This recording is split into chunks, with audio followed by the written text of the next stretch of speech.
Hello, my lovelies. So today I'm going to show you my July setup, but also my June setup that I didn't manage to get out for you last month because I had a load of stuff going on, more sort of emotional stuff, and it just made me feel a bit crap. So I did want to talk to you about it because it's kind of important. So you'll see in the screenshots here some of my June setup, as well as my July. For some reason, I forgot to record the beginning of my setup of July, so that is missing, but I think you'll get the gist of it. Anyway, so with my June setup, no, with my July setup, I've carried on with that more simplistic theme, so it's very, very, very basic. And then my June one that I did before is much more in depth. So I've got my main, I didn't even do a cover page for July. I just went straight into the calendars, and I had a traditional calendar view, and then the horizontal. I always get that confused with vertical. And then my horizontal view and a space for notes. And then I've got a space for my line a day. And then I've condensed my productivity tracker to one page, which might be a bit trickier because obviously the little icons are going to have to be really teeny tiny. But I've split it up. Sorry, I keep losing my voice. I've split it up into the days, and then I've got AM, midday and PM. So it gives me a better idea of at what point I was most productive throughout the day. But other than that, it's pretty much exactly the same. I'm just going to use icons to note in what I did each day. I wanted to keep my line a day because it's one of my favourite things to sort of look back on, because I do feel like life kind of just passes you by sometimes, and it's good to look back and go, oh yeah, that's what I did that day. And plus if ever I think, when did that happen, I can, hopefully I'll have written it down and it'll be in there. As usual, I'm highlighting the weekends, and that's about it. I've just got the title and the highlight of the weekends, and then no muss, no fuss. Just nice, simple spread setup. And I really like how clean this looks. I'm really looking forward to actually using this tomorrow. So I've also got my everything tracker, but I've added in my relationship tracker in here as well, so that I didn't have to create a separate relationship tracker. And I think I've got my mood in here, maybe. I'm not sure. I'll see in a minute. So I have got in the top bar, I like to track my I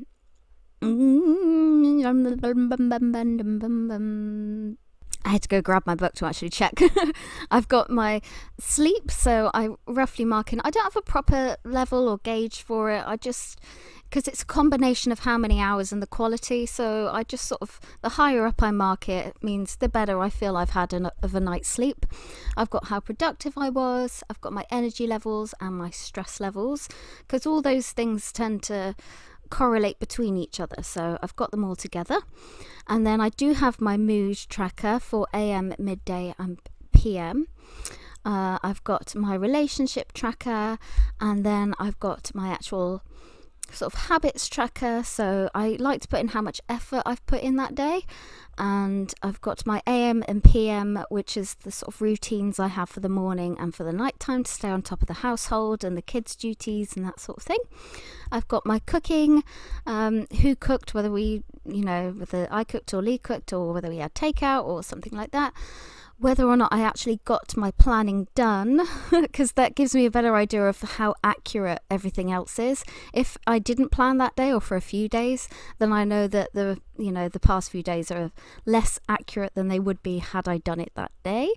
And then at the bottom, I've got breakfast, lunch and dinner to make sure I'm trying to have 3 meals a day, because currently I'm probably only having one decent meal a day. And I know I need to sort that out. So I'm hoping that if I've got it in there, I'll be more likely to sort it out. And then that is it for my love, life, health and habits. Excuse me. I have done the weekends again, more so in this one because it helps me to work out where I am in the spread and not get lost or put things in the wrong place. It helps just to break it up just a little bit, and then to bring that bluey colour in. It actually looked kind of a purpley blue on the camera, but it's more of a baby sky blue in person. Not that matters. So that's how I've brought the colour in, and I'm doing that. It's a faux calligraphy technique where you thicken the downstrokes, but I've used it on this hand lettering. Somebody asked me what font it is. It was Boho Berry did like a little sheet of how she does her letters, and I picked out the ones that I really liked and used those, and then changed ones the way I wanted. So it's kind of a combination of different fonts that I've liked. If I've sort of seen a font and I thought, oh, I like the way they draw that L, I'll do that. Or if I know I like the way a T looks a certain way, I'll do that. So it's a real mishmash. But I keep everything lately. I don't go lower than the line, if that makes sense. Like as if it was all capitals. And sometimes I put capitals in with it just so it looks more uniform, I suppose. And then for the final page of this spread, I've got a 2 week to view. So I thought it would be much easier and quicker to do 2 weeks on one page. I can't see why I would need any more space than that, to be honest, because I've also got my little space for calendar at the top, 2 calendars at the top to show me what week I'm in, because I highlight the week, a space for goals, tasks and notes for that week. Excuse me. Gosh. And that is it for that spread. That's the whole spread. Nice and simple, nice and clean, easy, and it hardly took me any time to set up, so that was an extra bonus. So, I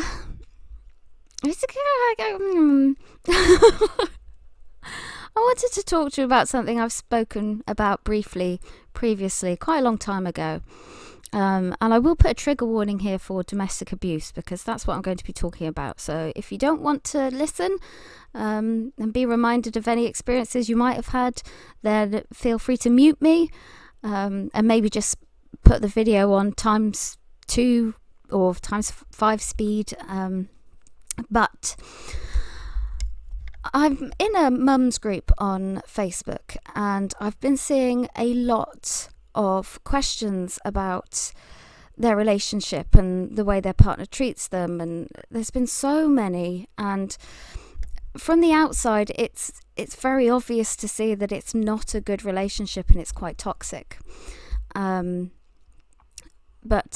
when you're in a relationship like that, it's very, very, very hard to see from the inside what's going on, because there's a lot of manipulation that goes on in abusive relationships.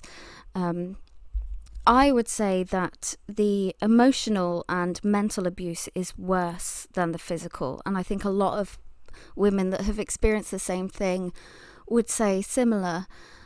Obviously, domestic abuse it doesn't just happen to women, it happens to men as well, but it happens to a lot more women than men. But I was in a relationship with someone, and this has come up at the minute because he's quite a big presence in our community. He's sort of worked his way up to become important in our area of town, and his face has been everywhere, and he even ended up visiting my son's school, and it just sort of brought everything back and the injustice of it. And I'd like to say off the bat, if anybody is going through domestic abuse, keep every single piece of evidence you can, text messages, photos, anything. If you're brave enough, log it in with the police. And it's not always about bravery, it's about safety as well. Sometimes it's not safe, but log it in with the police if you can. Phone 111, tell your GP, tell the doctors, tell health visitors, tell midwives if you're pregnant. Domestic abuse gets worse when you're pregnant. So I wanted to sort of discuss my experience of it, just so that maybe it would be clearer for other people that might be questioning it, because now I look back and I think, oh my God, it was so obvious. But at the time, I just didn't see it. So I met this guy, and he's very still is very respected in our community. Everybody's sort of heard of him, and they say what a wonderful guy he is, and all people ever said to me was how lucky I was to be with him. And it really grated on me, because I think, yeah, you try living with him, you see what it's like. And but they're so good, manipulators are so good at putting on a front to other people, and then it makes it much harder for the victim, because it's like people don't believe you, because they're like, well, I've never had that problem with him, I've never seen that side of him, of course he's not like that. And so it can be very difficult. Keep the evidence, ladies, please keep the evidence.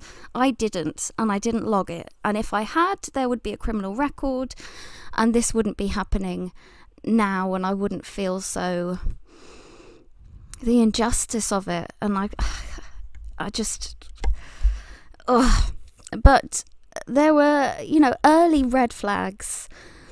To start with, he was really from very early on, we're meant to be together, we're going to have such a great relationship, I'm going to treat you so well, blah blah blah blah blah, all that sort of things. And he was very, very intense, always sort of texting and messaging, and I was kind of a bit aloof, because I just knew in my gut, I thought, this guy's I don't know, he's a bit too intense, and I'm just not sure about him.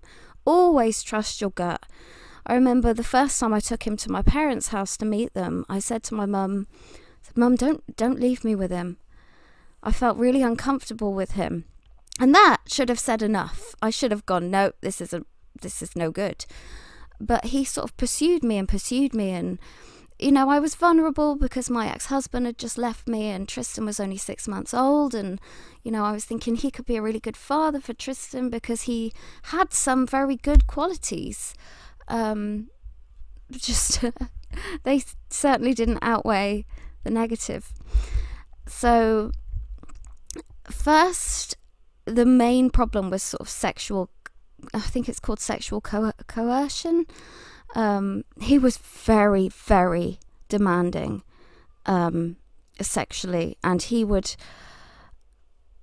used to, if I went upstairs and, I'd put my pajamas on as a way to sort of say, no, you can't get in this. Sometimes I'd put a onesie on because it was harder to get off, and I'd sort of think, well, hopefully he knows I don't want him to touch me, I don't want him near me. And he would pace the bedroom. He would just pace the bedroom, like fuming, and I'd be sat in bed thinking, oh my God, when's he going to get into bed, and what's he going to do? And I don't know, it was just so uncomfortable. It was incredibly uncomfortable. And he would pester and pester and pester for sexual things that I am really not comfortable with at all. I would never want to kink shame anybody or anything like that, but this was something else. It was outrageous things. There was even a time where I was so incredibly drunk that I was throwing up. Stupid me. I was throwing up, I could barely move, and he was still trying to have sex with me, and I couldn't get him off me because I was throwing up, and he requested things from me that I just didn't want. I don't even want to repeat them, but I would end up doing things that I wasn't comfortable with, so that he would stop going on about other things. It was like, okay, I don't really want to do this, but I'll do this instead. And I wasn't comfortable with it, but I would do it anyway, because the pester power was just so intense, and the moods and walking on eggshells and the fear of what he might do, even though he'd never been physically abusive at this point. But he would also say things like, Hitler had the right idea. And I just said, what do you mean? He'd say, well, about, getting rid of the weak, and, he just went the wrong way about it. And he used to say things like, babies with Down syndrome should never be born. They should be aborted. They're just really horrendous things. But he used to make me feel really rotten and uncomfortable, because at the time I was on benefits because I didn't have any money coming in after my husband left because I wasn't working. And he used to really use that against me of, you're taking money off you're taking benefits. He'd make a big thing out of it. And, that's why I started up my sewing business, so that I wouldn't have to rely on other people's money. But he had a lot of money. He had money, and he would flash it everywhere. He would spend a lot of money wherever he could and let everybody know about it. And he would buy me these dresses and things without me asking. I never asked him for anything, but he would buy them and say, I want to see you in this, and I want to wear and see how you look in this. And it was never things I was completely comfortable wearing. But I would, because, it's hard to explain. The best way to sort of figure out if you're in an abusive relationship is how you feel. If you're feeling like this, something feels wrong, or I feel upset all the time, or if your thoughts seem to just revolve around them and you're consumed by the thought of them, of what are they going to think, or what are they going to say, or what are they going to be like, that's a huge red flag. Anytime that they stop you from seeing people, anytime that they try to control your money, anytime that you express the fact that you're not comfortable with something and they keep pushing and pushing. My thoughts are a bit scattered on this because I haven't sort of noted anything down. I thought if I'm going to get this done, I'm just going to have to talk through it. And some of the other things, I used to live in a block of flats on the top floor, and one day I came home and I was pottering about the kitchen and just doing things, and I'd been in there for about 5-10 minutes, and then I turned around and he was in the corner, just sat there staring at me, and I jumped and I was like, well, what are you doing here? How long have you been there? And he said, well, I've been here since before you got here. And I said, well, how did you get in? Because you don't have a key. And he said, I can get in here whenever I want.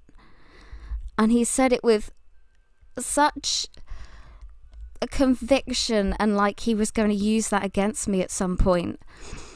And he would take photos of me and, let me know on a regular basis that he still had them. Even after we broke up and he was married, he would come into my shop and tell me he still had photos of me. He also said when I was pregnant with Ridley, he was married at the time, and he said, that should be my baby in your belly. And just lots of things like that. And I did this thing, I learnt the name of it, but I can't remember what it is, from watching Emily Artful's video on the creepy art show pasta thingy. I can't remember all the details, but it's where you kind of placate them and you're overly nice to them because you don't want the backlash. And a lot of people couldn't understand why I was still nice to him and why I still gave him the time of day even after we broke up. And it was because I didn't know what he was capable of. I didn't know what he would do or what he would say to people or what he would use against me.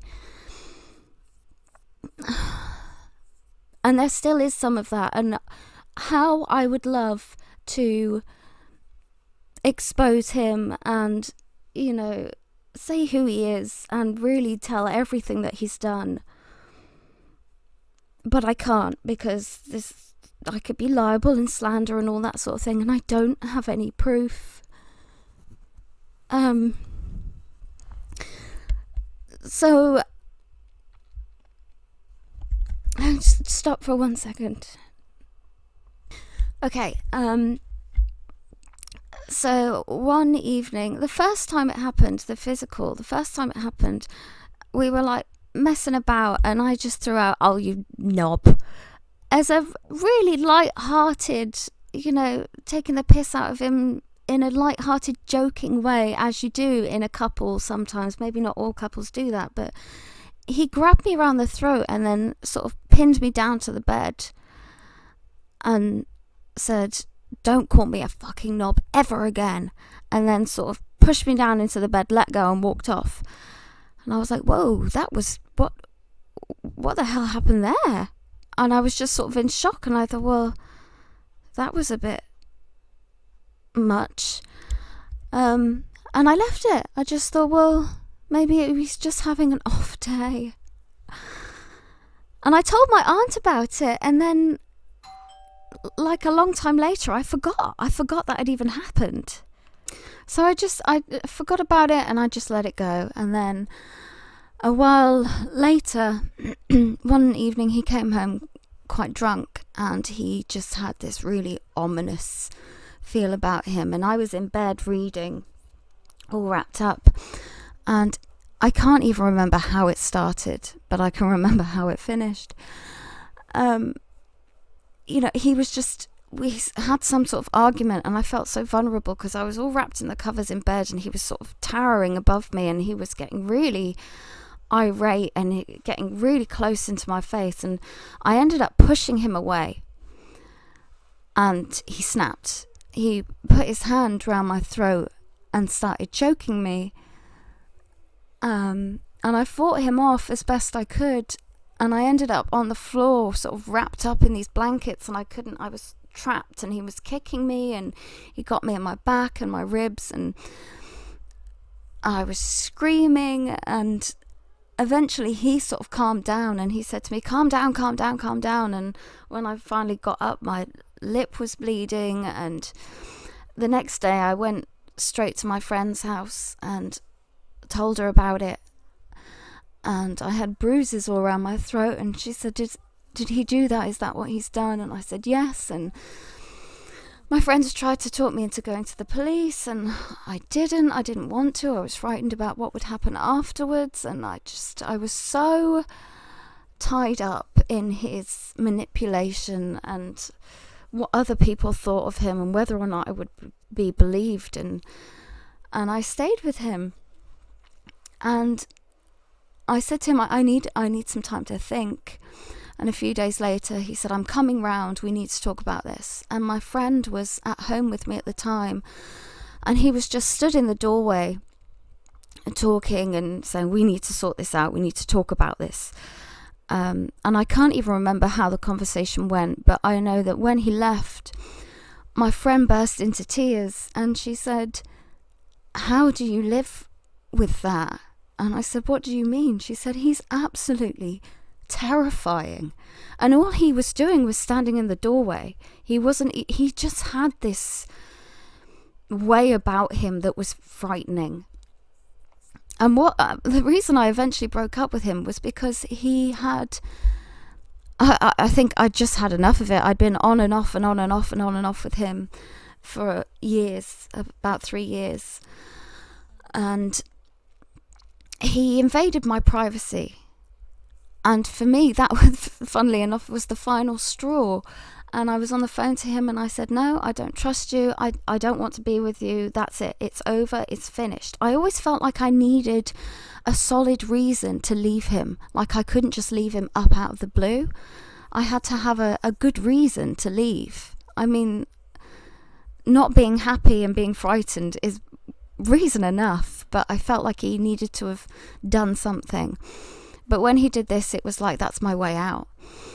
And he was on the phone and I could hear him in the background saying, oh, Mum, you'll never guess what she's saying about me now. You'll never guess what she said I've done. And, oh, she's crazy. And I said to him, look, no, it's over. That's it. I don't want to be with you. And he said, right, I'm coming round now. And I said, please don't come round. I don't want you here. And I put the phone down and I was terrified.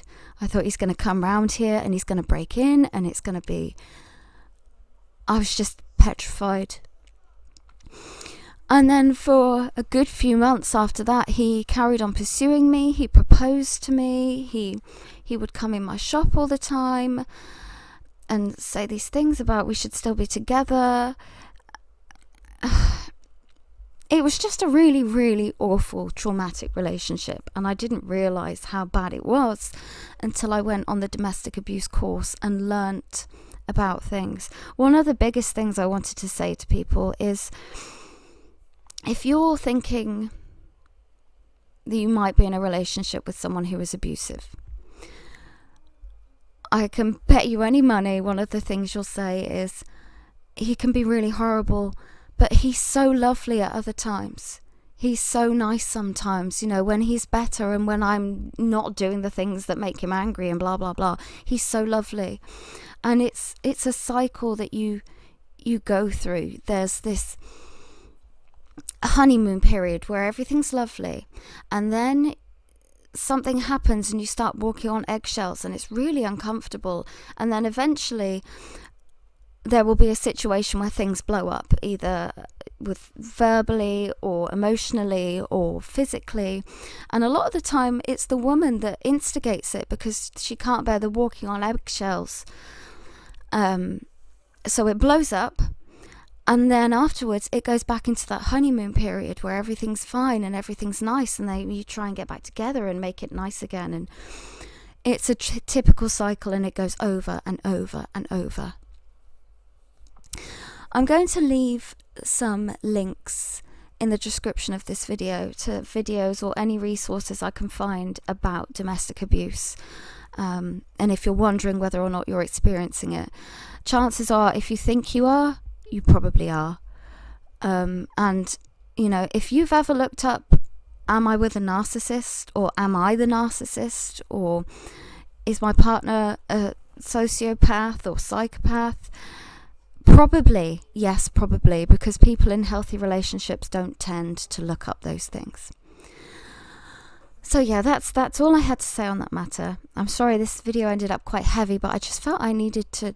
So many women suffer in silence with this sort of thing, so I really wanted to address it. And I really hope anybody who's going through something similar finds the strength and a means of safety so that they can get out. But that's it. There's my 2 spreads and my story. Yeah, I'm done. I will see you all in the next video. Hopefully it will be much more lighthearted. Thanks for listening. Bye.